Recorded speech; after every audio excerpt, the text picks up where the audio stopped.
दूर पर मुझे बोलने का मौका दिया, मैं आपका धन्यवाद देना चाहती हूँ। सबसे पहली बात जो मैं कहना चाहूँगी वो यह है कि हमें अपने देश की सेना पर गर्व है। उनके शौर्य, सामर्थ्य, पुरुषार्थ, साहस, पराक्रम, वीरता और बलिदान को मेरा शत शत नमन। हमारी सेना ने हमेशा मातृभूमि की रक्षा करी है और पूरी तरह समर्पित होकर करी है, और इस समर्पण के भाव को हम सदैव और इस समर्पण के भाव के लिए हम सदैव अपनी सेना के कृतज्ञ हैं और रहेंगे। सेना हमारा अभिमान भी है और सेना हमारा सम्मान भी है। सभी सैन्य बल और सुरक्षा बल जो वीर गति को प्राप्त हुए, उन्हें हमारी भावपूर्ण श्रद्धांजलि। बॉर्डर पर भारत के जिन नागरिकों ने अपनी जान गंवाई और जो घायल हुए, उन सभी परिवारों के साथ हमारी संवेदना है। पहलगाम की जो आतंकवादी हमला जो 22 अप्रैल को हुआ, वह कहीं ना कहीं भारत की सुरक्षा पर आघात था। जहां एक तरफ सरकार यह कह रही थी कि सब कुछ नॉर्मल है कश्मीर पे, तो कहीं ना कहीं इस सरकार ने नेशनल सिक्योरिटी की कीमत पर कश्मीर में नॉर्मलसी का जो नैरेटिव सेट करने की कोशिश करी। पहलगाम की घटना कहीं ना कहीं उसी का अंजाम भी है। हमारा सवाल सीधे सरकार से यह है कि आखिरकार यह घटना क्यों घटी। आखिरकार पहलगाम में बाइसान वैली में जहां हजारों टूरिस्ट रोज जा रहे थे अपने परिवारों के साथ, और मैं पूछना चाहूंगी सरकार से कि अगर आपके परिवार के या हमारे परिवार का कोई भी सदस्य कश्मीर जाता, घाटी में घूमने जाता, तो बिना सिक्योरिटी के क्या आप उन्हें भेज देते? बिना किसी सुरक्षा के आप उन्हें भेज देते? तो क्या एक भारतीय की जान की कोई कीमत नहीं है?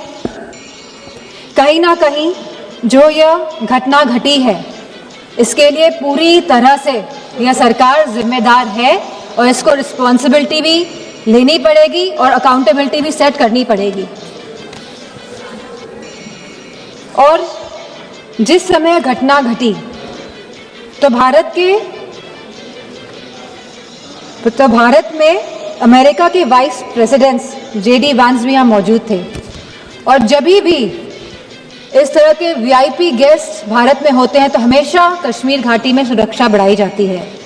लेकिन इस बार जो ये चूक हुई है, और यह खाली बरसान वैली की बात नहीं है, 60 और ऐसे टूरिस्ट डेस्टिनेशंस थे जहां पे कोई भी सुरक्षा नहीं थी, और आपके कहने पर ही, भारतीय जनता पार्टी की सरकार के कहने पर ही टूरिस्ट कश्मीर जा रहा था, इस भरोसे के साथ, इस विश्वास के साथ कि वह सुरक्षित है।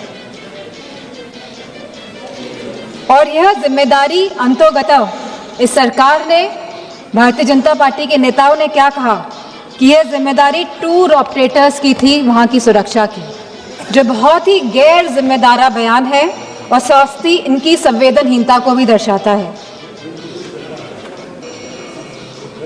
ऑपरेशन सिंदूर में जहां भारतीय सेना ने सटीकता से पाकिस्तान और POK के अंदर 9 टेररिस्ट कैंप्स या आतंकी ढांचों को तबाह किया, को निशाना बनाया, और जब हमारा पल्ला भारी दिख रहा था तो ये सीज फायर का जो अनाउंसमेंट हुआ, बात ये नहीं है कि सीज फायर का अनाउंसमेंट हुआ, बात यह है कि सीज फायर का अनाउंसमेंट किसने किया।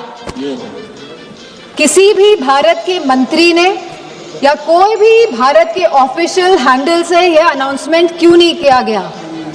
भारत के देशवासियों को क्यों यह सूचना एक अमेरिका के राष्ट्रपति के द्वारा मिली? सवाल इस बात का है। सेम। कहीं ना कहीं भारत की फॉरेन पॉलिसी पूरी तरह से फेल है, और जो ये विश्व गुरु का जो माहौल बनाया जा रहा है देश में और पूरे विदेशों में, कहीं ना कहीं ये भी पूरी तरह फेल है। क्योंकि ऑपरेशन सिंदूर के तुरंत बाद और सीजफायर के तुरंत बाद IMF ने $1 बिलियन पाकिस्तान को देने का काम किया है। वहीं वर्ल्ड बैंक ने $108 मिलियन पाकिस्तान को देने का काम किया है। एशियन डेवलपमेंट बैंक्स ने $800 मिलियन देने का काम किया है। I will finish in 2 minutes. वहीं UN सिक्योरिटी काउंसिल में पाकिस्तान को काउंटर टेररिज्म कमेटी का वाइस चेयरमैन बना दिया गया। यह दर्शाता है कि भारत की फॉरेन पॉलिसी पूरी तरह विफल हुई है। और यही नहीं, पहली बार चीफ ऑफ आर्मी पाकिस्तान का अमेरिका के राष्ट्रपति के साथ लंच करने का न्योता मिला और लंच किया। और बात यहीं पे समाप्त नहीं होती है। आज जनरल माइकल कुरेला को प्रेसिडेंट ऑफ पाकिस्तान ने प्रेस्टिजियस निशान-ए-इम्तियाज अवार्ड भी दिया है। तो ये रिश्ता जो पाकिस्तान का और जो अमेरिका का है, और इन रिश्तों के बीच में भारत का खड़ा है, सवाल इस बात का है। सवाल ये भी है कि अगर चीफ डिफेंस स्टाफ ने ये बात कही कि हमारे लड़ाकू विमान गिरे हैं, तो लड़ाकू विमान तो गिनती के हैं, आज नहीं तो कल तो पता ही चल जाएगा कि कितने लड़ाकू विमान गिरे। प्लीज मां। तो सरकार को क्या दिक्कत है बताने में?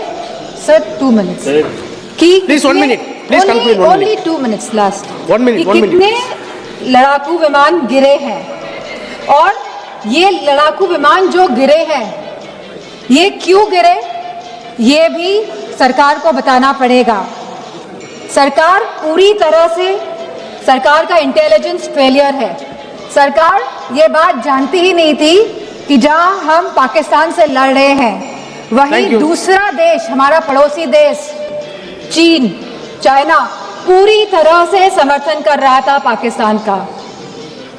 क्या ये इंटेलिजेंस फेलियर था या ये एक्शनेबल इंटेलिजेंस को इग्नोर किया गया?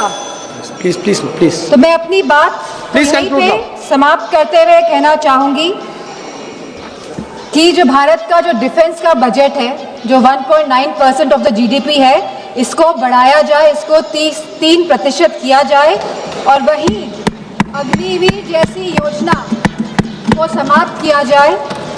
और जो लेटेस्ट टेक्नोलॉजी से जो आज लड़ाई हो रही है, जो वॉरफेयर चल रहा है, तो भारतीय जनता पार्टी की सरकार है, तो वो जागरूक बने इसके प्रति। Thank you. धन्यवाद। Thank you. श्रीमती अनुप्रिया पटेल।